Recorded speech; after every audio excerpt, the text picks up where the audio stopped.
Bonjour. Que cache la nomination de Maître Alice comme porte-parole d'Issa Chiroma Bakary, candidat malheureux à l'élection présidentielle du 12 octobre 2025? Pour vous permettre de mieux appréhender cet acte du président du FSNC qui revendique toujours sa victoire à l'élection présidentielle, nous proposons ce regard croisé de deux leaders d'opinion. Bon, c'est une nomination qui n'est pas la bienvenue dans le contexte actuel. C'est vrai que M. Issa Chiroma Bakary continue de contester les résultats de la dernière élection présidentielle. Mais on aurait souhaité qu'il se conforme d'abord aux résultats qui ont été proclamés par le Conseil constitutionnel. Pour l'instant, il n'est plus trop question de nommer les gens parce que ce qu'on sait, c'est que de façon officielle, ce n'est pas lui le président de la République. Et dans ces conditions-là, on ne comprend pas très bien pourquoi il insiste à nommer les gens. L'essentiel actuellement réside au niveau du dialogue. Nous pensons que M. Issa Chiroma Bakary doit mettre en place des stratégies qui l'amènent à s'approcher du gouvernement. Il n'est pas nécessaire de nommer des gens qui vont... Quelle sera la tâche de Maître Alice Com? Ce sera de dire quoi aux Camerounais qui sont en train de vivre les conséquences de la crise post-électorale et qui veulent absolument que les pouvoirs publics mettent en place un cadre qui leur permette de vaquer normalement à leurs occupations. Donc pour l'instant, il n'est pas question pour M. Issa Chiroma Bakary de continuer à pérenniser cette crise qui est en train de faire beaucoup de tort aux commerçants par exemple qui ont eu beaucoup de peine à supporter les conditions dans lesquelles ils ont passé les 3 jours qui ont précédé la proclamation des résultats.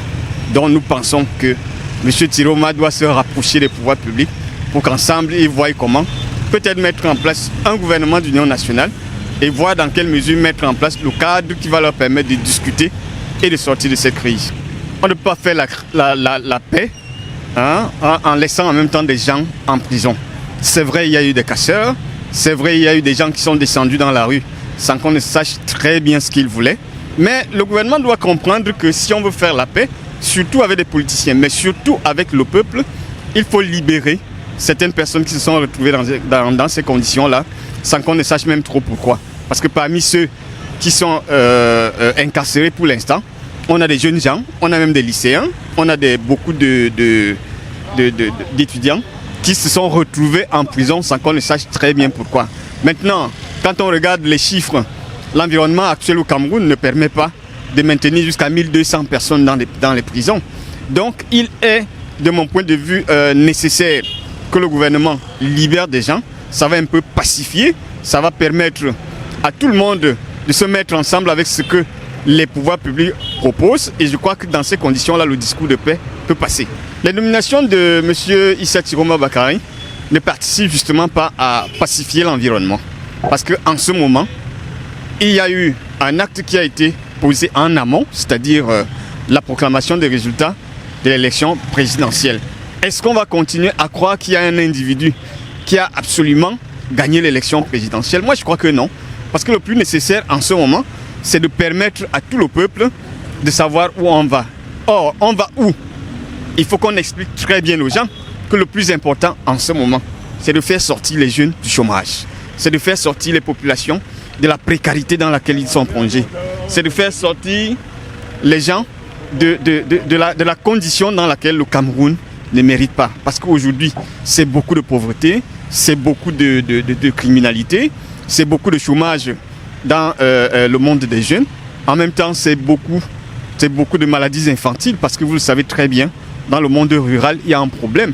La pauvreté, il n'y a pas d'eau potable dans beaucoup de villages, il n'y a pas d'électricité dans beaucoup de villages. Et les jeunes entrepreneurs, vous le savez très bien que moi, cherchent les financements pour essayer de mettre en œuvre leurs divers projets. Donc il est important pour le gouvernement de mettre des conditions en place pour permettre surtout aux jeunes d'accéder au financement public pour leur permettre, n'est-ce pas, de mettre en œuvre leurs divers micro-projets et même les projets pour certains. Parce que personnellement, j'ai donné des conférences dans les universités où les jeunes ont de très gros projets sur le plan agricole et le président de la République nouvellement qui a prêté serment dernièrement a lui-même demandé aux jeunes de s'investir massivement dans l'agriculture. Qu'est-ce qui empêche donc qu'on mette en place le cadre qui permettra à ces jeunes qui sortent des écoles techniques d'agriculture, des instituts halieutiques et autres, des écoles des arts comme Consamba, qu'est-ce qui empêche au gouvernement de faire très rapidement pour leur donner des moyens qui leur permettent de sortir de la pauvreté? Moi, je crois que l'essentiel aujourd'hui, c'est ça. L'essentiel, ce n'est pas de faire dans la diversion, nommer des gens, ainsi de suite, parce que, honnêtement, de façon officielle, on ne sait très bien ce que va faire Aliscom. Ce serait de faire quoi? De dire aux jeunes que voici les moyens. Il n'appartient qu'au gouvernement de mettre à la disposition des jeunes des moyens efficaces pour leur permettre d'entreprendre. Donc, le plus important aujourd'hui, c'est ça de mon point de vue. Et je crois que la nomination des membres du gouvernement ne peut pas être commentée. Peut-être il est en train de mettre en place un cadre qui leur permettra d'envisager le dialogue avec à la fois la société civile, puisqu'on en a besoin, à la fois les hommes des médias comme vous, parce que vous avez votre mot à donner sur ce que les jeunes, par exemple, veulent. Excusez-moi de parler toujours des jeunes. Vous avez suivi la sortie ou alors la note d'Issa Chiroma Bakary faisant de Maître Aliscom son porte-parole. Et ce qui a attiré l'attention des Camerounais, c'est le sceau de la République, justement, qui figure sur la lettre en question. Vous, comment vous interprétez justement une telle actualité? Bon, déjà que bien que je n'ai pas lu la lettre, mais cette information n'inspire pas beaucoup de choses dans la mesure où c'est un fait banal. Banal dans ce sens que le citoyen Issa Chiroma, ou alors le responsable politique que Issa Chiroma, de surcroît candidat à la dernière élection, a le droit de désigner qui il veut comme son porte-parole, là où il ne peut pas être saisi, comme en ce moment, il aurait des difficultés à rester dans son propre pays. Donc là où il est, il peut décider qui parlait à son nom au Cameroun. Le problème, en tout cas, réside au niveau de la signature au bas de la lettre où il est écrit président de la République, président élu de la République du Cameroun. Et aussi la note au niveau de l'entête, vous avez les emblèmes du Cameroun. Je ne trouve pas, si on reste sur le plan purement politique et en laissant la place au juridique. Sur le plan juridique, au Cameroun, il est dit que c'est le Conseil constitutionnel qui proclame qui est élu. Maintenant, si nous restons dans la posture de Issa Chiroma qui revendique son élection, c'est-à-dire le fait qu'il a eu la majorité des suffrages, il est libre de jouer son jeu, il doit le faire. En fait, il est libre de le faire. Il s'estime avoir été plébiscité ou alors voté majoritairement par les concitoyens et que ce vote n'a pas été respecté par le Conseil constitutionnel. Il est encore dans sa logique de revendication de sa victoire. Ça, on ne peut pas, lorsque vous tapez une personne, vous pouvez l'interdire de pleurer ou alors de réclamer ou alors de questionner pourquoi il a été fouetté. Je crois qu'il est dans cette logique-là. Il s'est senti frustré, comme plusieurs Camerounais, comme nous autres Camerounais. On s'est senti un peu déboussolé, désabusé. Donc, à ce titre-là, il se revendique de ce il croit être. Et dans ce cas, on ne peut pas l'en vouloir.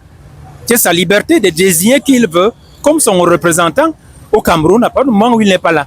Il n'est pas là, c'est sa liberté. Et maintenant, lors de la prestation de serment, le président désigné, élu, a déclaré qu'il lui tendait la main. Mais vous pouvez comprendre avec moi que cette affaire est tellement sérieuse qu'elle ne peut pas la ramener à une main tendue sans acte manifeste, sans acte concret. Ce que tout le monde attend aujourd'hui pour l'apaisement, c'est des actes concrets qui sont au-delà des déclarations. Une déclaration, ça engage ceux qui croient, mais les actes engagent même l'auteur de l'acte. Donc on a besoin des actes concrets pour que nous puissions penser que le virage peut être pris. Mais parmi les actes concrets, il faut justement un échange entre le candidat qui se sent désabusé et lui qui a été reconnu par le Conseil constitutionnel. Il faut cette rencontre. C'est pas de simples déclarations, il faut cette rencontre. Et sous d'autres cieux, ça se passe comme ça. Hein? Nous avons vu aux États-Unis, Donald Trump a protesté l'élection de son challenger, mais ça ne lui a pas valu l'exclusion du pays. Ça n'a rien valu. Il a continué à fonctionner parce qu'il a continué à revendiquer d'ailleurs la victoire. Donc maintenant, pour l'apaisement, il faut justement des assises. Il faut que les gens s'asseyent. Il faut que ceux qui sentent lésés s'asseyent, se rencontrent, aient une rencontre avec ceux qui se réclament victorieux. Et de là, va donc émerger ce qui peut permettre à tout le monde de s'orienter vers la bonne direction. Je crois que sur ce problème, il n'y a pas de... En fait, il n'y a de fait que ceux qui veulent en trouver. Ou alors il n'y a de problème que ceux qui en veulent en trouver. Mais sinon, lorsque je me sens lésé, j'ai au moins la liberté de crier autant que je peux. Au moins ça, on doit me le reconnaître. Certains proches de Chiroma annoncent la formation de son gouvernement. Est-ce que l'acte qui a été pris par Chiroma à travers justement la nomination de Maître Alice comme son porte-parole n'est pas déjà un début de commencement justement de ce gouvernement-là qui sera annoncé chez lui? Ça, je ne sais pas, je ne suis pas dans le secret. Je ne suis ni conseiller ni proche de Chiroma. Je suis un simple citoyen qui suit aussi l'actualité. Maintenant, qu'est-ce qui va suivre après ce premier geste? Nous n'en savons pas. Mais ce que nous souhaitons pour notre pays, c'est vraiment un changement, hein? Un changement de fond. Parce que ça va mal. Ça va mal. Alors, tant qu'on continue à nier cela, on ne fait que reculer les bornes de l'intolérance. Parce que plus la chose va mûrir, plus elle sera incontrôlable. Donc, le souci aujourd'hui, c'est que les gens s'asseyent et qu'on reconnaisse à chacun ce qui lui est dû de par la loi, de par les textes. Hein? Et que ce n'est pas les lois en fait, c'est les cœurs qui unissent les hommes, pas les lois. C'est les cœurs qui unissent les hommes, pas les lois. On a beau réciter les lois, si les cœurs ne sont pas ensemble, ça ne marchera pas. Ça ne marchera pas. Donc, il est important pour tous qu'on puisse approcher les cœurs, qu'on puisse être sensible aux plaintes des uns et des autres et qu'on arrive à trouver quelque chose qui soit tout au moins consensuel. Parce que le gros problème aujourd'hui au Cameroun, c'est les institutions. Elles sont conflictuelles. La plupart des institutions sont conflictogènes. Je vous parlerai du code électoral. Je vous parlerai même de la Constitution. Est-ce qu'on peut s'attendre à ce que tout au long du mandat du président Paul Biya qui a prêté serment, qu'il puisse revoir ce code électoral-là, qu'il puisse justement s'atteler à réformer les institutions, je dis la Constitution justement telle que souhaitée par certains opposants.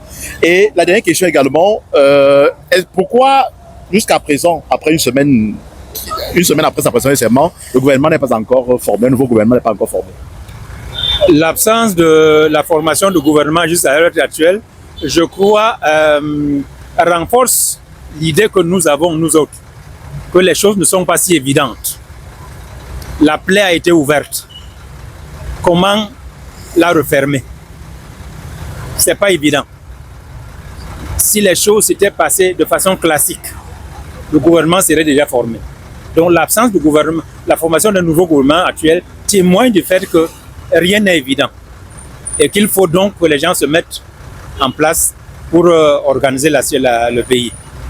Maintenant, la réforme constitutionnelle, je crois que si elle n'est pas faite, on n'a rien fait, on n'aura rien fait.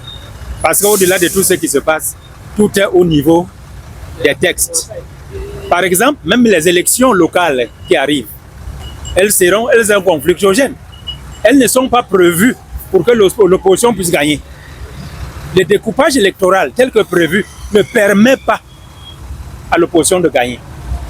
Et quand on parle de l'opposition aussi, c'est-à-dire, ça ne permet pas qu'il y ait des réformes profondes.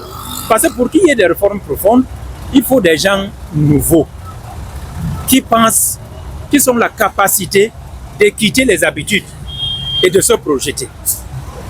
Et pour cela, donc, les élections sont bonnes, mais elles auront tout leur sens avec la révision du code électoral actuel. Parce que tel qu'il est là, non, il ne faut pas se tromper, ça ne peut pas accoucher quelque chose de consistant.